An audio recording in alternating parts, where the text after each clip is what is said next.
আজকে আমাদের ফুপু বাড়ি দাওয়াত আছে, এই জন্যে যাইতেছি। তো আমি গোসল টোসল করে কাজ কাম করে আমার শ্বশুর বাড়িতে খাওয়া দাওয়া করে এখন আমাদের বাসায় আইসি, জামা কাপড় পরে রেডি হয়ে এখন এই জায়গাতে যাবো। তোমাদের ভাইয়া কোট আজকে আয়রন করে নিয়ে আসলো। আজকে আমি এই শাড়িটা পরতেছি, এটা আমাকে আমার বিয়ের আগে মানে আংটি পরানোর পরে কিসে কিনেছিল, রোজার ঈদে না কোরবানির ঈদে না, এবার রোজার ঈদে কিনে দিয়েছিল হয়তো আমার মা আব্বু। তো এটা দেখা যাইতেছে লাল কালার, কিন্তু লাল না, এটা আরও ডিপ কি বলা যায় এটাকে, ড্রাগন ফ্রুটের কালার, কিন্তু এখানে লাল লাগতেছে। এই যে ছায়া বের করছি ব্লাউজ, তো ঝটপট রেডি। আর এখানে তোমাদের ভাইয়ের কোট প্যান্ট রাখা আছে। তো এই যে আমি রেডি হয়ে গেছি, মজা করতেছে একই রকমই তো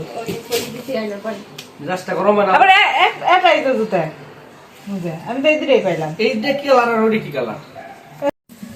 এই যে রেডি হয়ে আবার আমরা একটু এই বাসায় আইছি, তোমাদের মজা করতেছে। মুজে আড়াই ফেলাইছিল আর আমার সাথে চোটপাট। এখন বের হয়ে পড়বো, অনেক দেরি হয়ে গেছে আজকে। তো এখন আমরা মিষ্টির দোকানে আইছি। তো এখানে আমরা যে মিষ্টি নেব ওই দোকানে ছিল না, পরে আমরা স্বর্ণকারপট্টি যে বাগাটের বড় দোকানটা আছে ওইখান থেকে মিষ্টি পাই যায়। তো এখান থেকে মিষ্টি নেওয়া হয়েছে। আমার ফুপু বাড়ি আর দাদি বাড়ি যেহেতু পাশাপাশি, তো দুই বাড়ির জন্যই তোমাদের ভাইয়া মিষ্টি কিনে।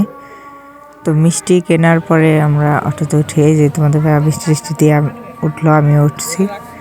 তো এখন যাব,